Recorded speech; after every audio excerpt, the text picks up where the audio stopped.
Socialist politics triumphs in Spain. Incumbent Prime Minister Pedro Sanchez says progressive politics won.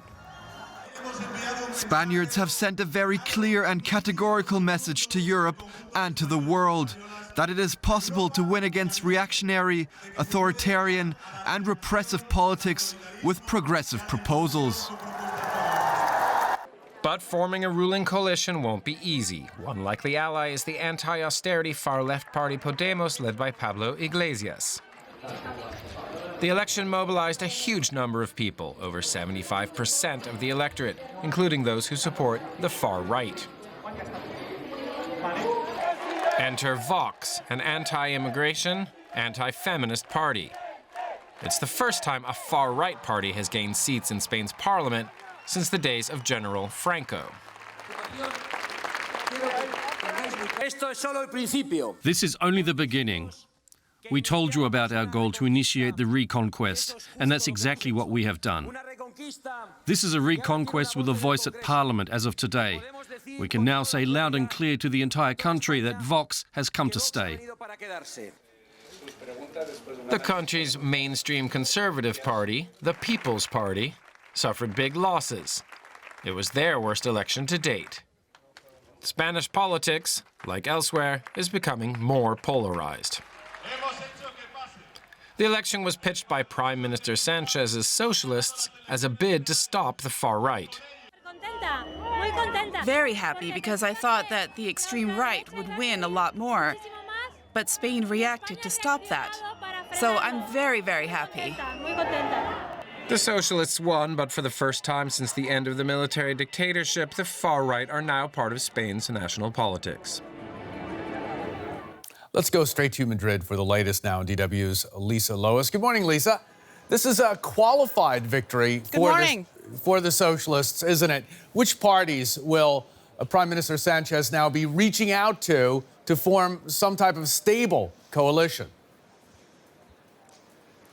Well, it's going to be really tricky, but he actually has about two possibilities. So on the one hand, he could team up with the far left Unidas Podemos. That won't be enough for a majority, though. So he will need to bring in many other smaller parties, like, for example, the Catalan or the Basque Independent Party, Separatist Party. The other possibility would be to team up with the market liberal Ciudadanos, and that would give him the majority in parliament.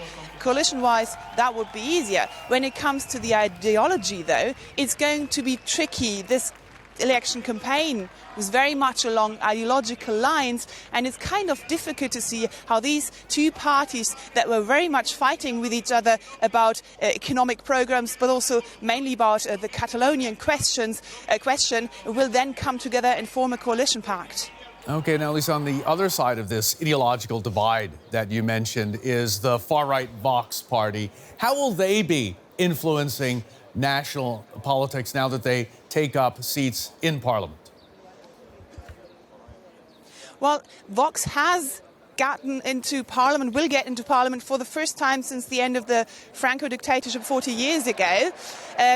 They will have a voice there. They will not be able to block any laws, but they will be able to very much influence the national debate as they have during this election campaign. And that will probably leave the country more divided than beforehand. Okay, another element leading to, or indicative of, rather, the erosion of the political center is the poor showing by the country's conservatives. What happened to the Conservative Party?